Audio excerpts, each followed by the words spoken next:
justement, quand on est dans cette état d'inconscience, plus rien n'est un problème. C'est-à-dire que ce soit des produits bio, pas bio, c'est l'énergie, tu te nourris juste de l'énergie, donc c'est plus un problème. Là. Quand on est dans l'inconscience? Quand on est dans le conscient. Ah, dans le conscient. Dans cette forme de conscience. Mais parce que... On raconte que justement tu peux manger n'importe quoi, tu peux vivre à Paris, dans le métro, etc. Que c'est plus un problème parce que tu captes cette énergie-là. Qu'est-ce que tu en dis?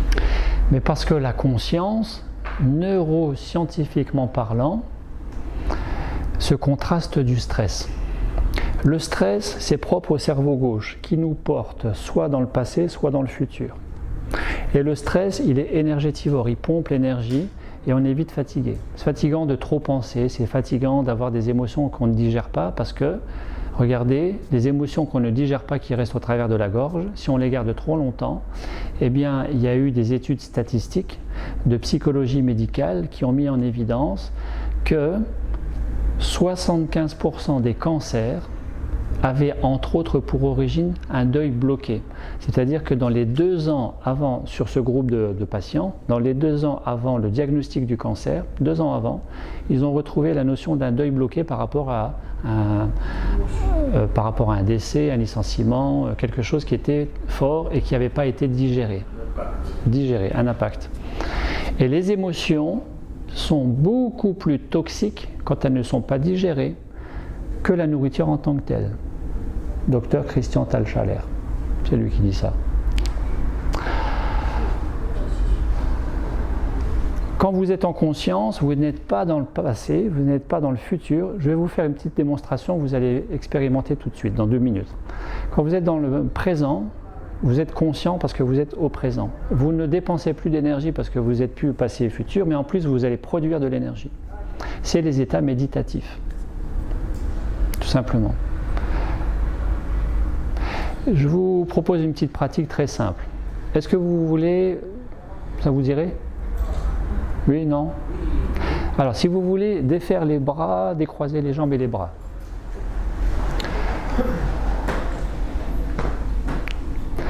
Détendez-vous, là, tu es un petit peu épaules tendues. On va utiliser les épaules, voilà. Fermez les yeux. Et vous allez porter votre attention sur votre épaule gauche, sans réfléchir.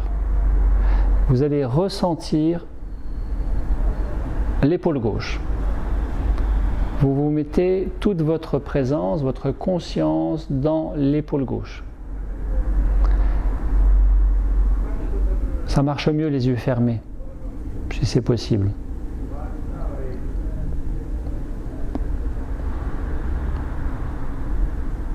Sans attendre, sans forcer, sans réfléchir, sans éviter, il n'y a rien à chercher. Simplement, vous êtes présent avec votre épaule gauche.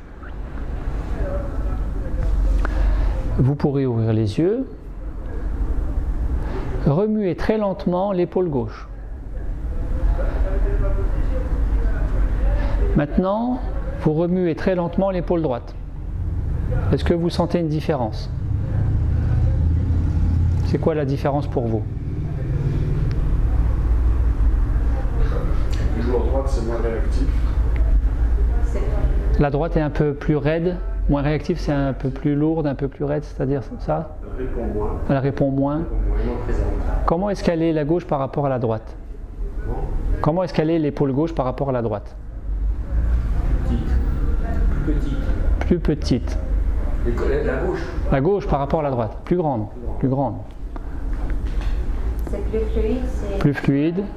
En fait, c'est quelque chose qui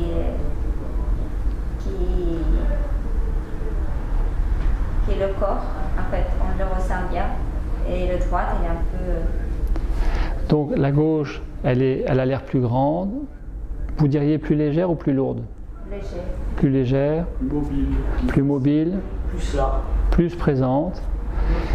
Voilà, ben vous voyez simplement, quand on porte son attention quelque part, eh bien, ça a été montré là aussi, sous scanner, là où on active une zone du cerveau, en plaçant son attention quelque part, ça peut être à l'intérieur ou à l'extérieur, il va y avoir un afflux de particules de lumière, les photons, ça s'appelle les photons, unité de la lumière, qui va se concentrer sur la région du cerveau et qui en fait va créer un champ électromagnétique, on appelle ça les champs toriques, les torus, et qui vont être orientés là où on porte l'attention. D'où le dicton, la pensée crée l'énergie, l'énergie suit la pensée.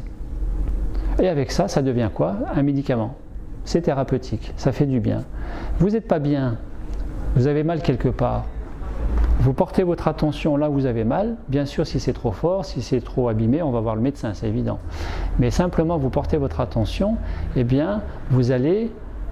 Je vous fais une autre petite pratique. On y va? C'est parti. J'attends pas les réponses, on y va. Pincez-vous le bras le plus fort possible. Et spontanément, ça fait mal. C'est pas agréable. Le plus fort possible. Vous êtes d'accord? Alex, il n'a pas envie d'avoir mal. Je suis pas maso. Alors, qu'est-ce qu'on fait spontanément? C'est pas agréable, on arrête. Vous êtes d'accord? C'est ce qu'on fait toute notre vie. Toute notre vie, on fait ça. Dès que c'est désagréable, on évite. Je suis fatigué. Faites attention, s'il vous plaît. Merci. Je suis fatigué, je vais prendre quelque chose pour ne plus être fatigué. Un remontant, une petite boisson énergétique que les jeunes ils aiment beaucoup là, vous savez. Ou alors autre chose. Je suis pas bien, je vais aller me divertir, ça va me changer les idées. J'ai mal à la tête, médicament, paracétamol, etc., etc. Donc j'évite.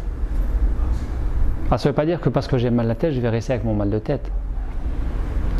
Mais avant de vouloir enlever ce qui m'est désagréable, je peux aussi regarder le pourquoi du comment. Je vais agir sur le comment en mettant quelque chose dessus. Mais le pourquoi, il est toujours là. Donc ça va revenir. Par contre, il y a aussi une façon de procéder, c'est que maintenant, en regardant en face ce qui m'est désagréable, si je refais l'expérience, je pince le plus fort possible le bras, je porte comme on a fait avec l'épaule, je porte toute mon attention au niveau du pincement. Au niveau du pincement, je ressens, je ne cherche pas, je n'analyse pas, je ressens le pincement. Ce n'est pas une épreuve de force, de résistance où je fais pour ne pas avoir mal, c'est pas ça non plus. Hein. Je reste neutre et je ressens le pincement. Je n'ai pas dit la douleur, sinon je suis en train de vous influencer. Le pincement. Qu'est-ce que vous constatez ? Si vous jouez le jeu franchement, vous voyez que là les ongles ils sont rouges, donc je ne fais pas semblant. C'est pas qu'on s'habitue, c'est qu'on ressent de moins en moins la pincement, la sensation d'être pincé. La sensation du désagréable ou de la douleur est en train de se dissiper, de disparaître, de se déliter. Pourquoi ? Parce que je place mon attention ici et j'ai un déplacement d'énergie de là à là. Et l'énergie restaure la circulation énergétique.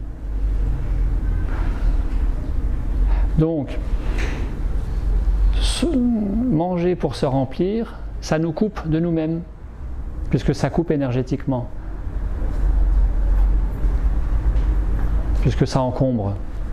Et que comme je ne suis pas à l'écoute de mes besoins, je me coupe déjà automatiquement. D'où qu'il y a des gens qui vont faire de l'arthrose cervicale. Pourquoi ? Parce que si je fais de l'arthrose, là je me coupe, je reste là et je ne vais surtout pas là. Je vous donne un exemple. J'ai connu une ado, je ne vais pas dire son prénom, j'ai connu une ado, elle est née avec une imperforation anale, donc elle a eu une grosse cicatrice ici, très mal dans sa peau, et enfant pas désiré. C'était la première, le père a fait la préférence pour la deuxième, parce que la deuxième elle était belle, elle est en santé, pas de problème, de machin, de truc, donc doublement mal dans sa peau. Violence conjugale, le père se suicide. Il meurt, on va dire, le 18 août. C'était au mois d'août, c'était peut-être un 18, je ne sais plus. Le père, il avait une maladie intestinale avec des saignements, une rectocolite ulcéro-hémorragique ou une maladie de Crohn, je ne sais pas, un des deux. Et il meurt un 18 août. Eh bien, tous les ans, au 18 août, cet ado a des saignements dans ses selles, qu'elle n'avait pas avant. Et cet ado, elle faisait ça, ça craquait dans le cou.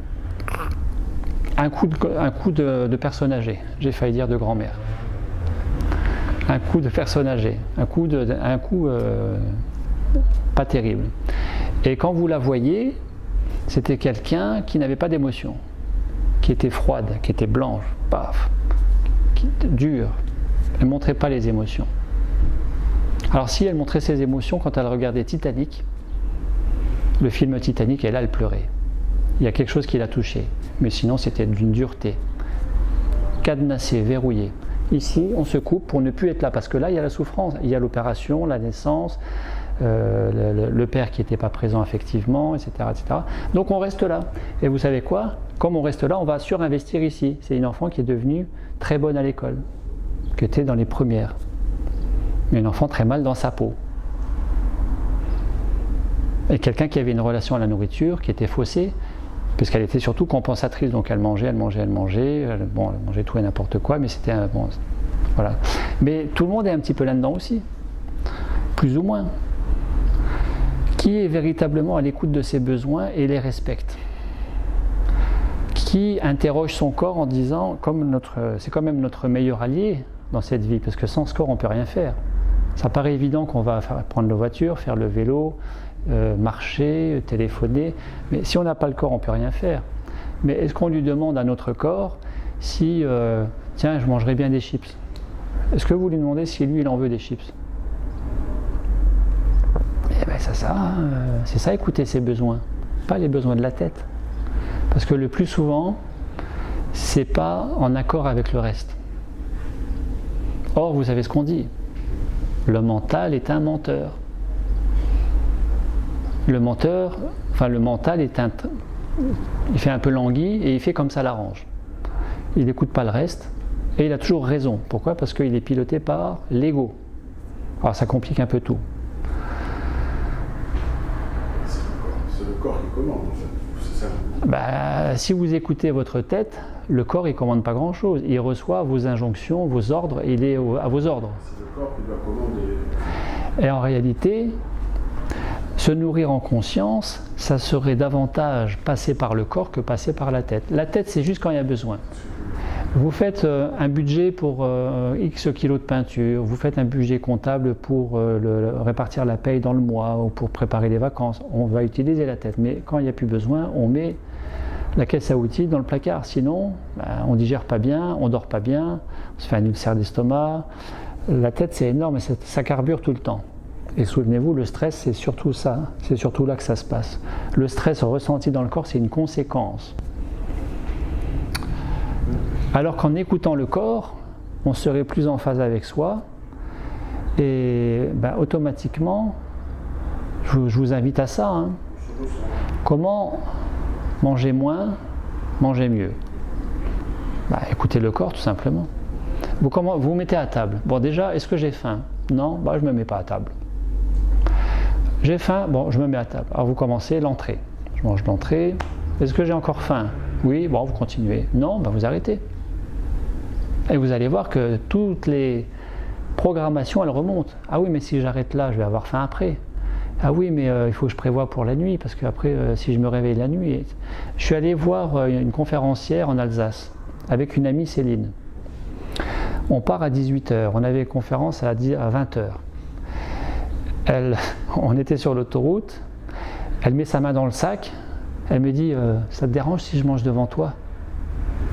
Je dis non, vas-y. Elle sort son tupperware, commence à ouvrir, il y avait des croque-monsieur, jambon, gruyère, bien gras là, vous savez, des toasts grillés. Il était 18h. Je dis mais il n'est pas l'heure de manger, je peux te poser une question? Ouais, t'as faim? Non, pourquoi tu manges? Parce qu'après c'est la conférence, j'ai peur d'avoir faim, puis après on va rentrer, il sera tard, alors je préfère manger maintenant. Mais elle n'avait pas faim. Là c'est faussé. Et combien de fois on fait ça? Et après, on a une digestion lourde, après, on n'est pas bien, on dort pas bien, etc. etc. Vous voyez? Donc après, vous avez l'histoire de manger moins, manger mieux, c'est plus nourrissant. Par exemple, José, il était avec nous pendant une semaine, jusque samedi. Il mangeait à peu près normal. Et puis à terme, il est arrivé à ne manger plus que des fruits et des légumes. Il a dit, mais quelle vitalité, quelle énergie. Il se sentait beaucoup mieux, il dormait moins, moins lourd, plus léger, plus tonique, plus performant au sport, parce qu'il fait pas mal de sport. Super content. Et il est venu faire une pause, il est venu faire le stage de 7 jours. Si vous regardez sur YouTube, vous le verrez, je lui ai fait une interview. Tapez Gabriel Descois sur YouTube. L'avant-dernière vidéo, témoignage, expérience en 7 jours de José. Il vous raconte tout ça.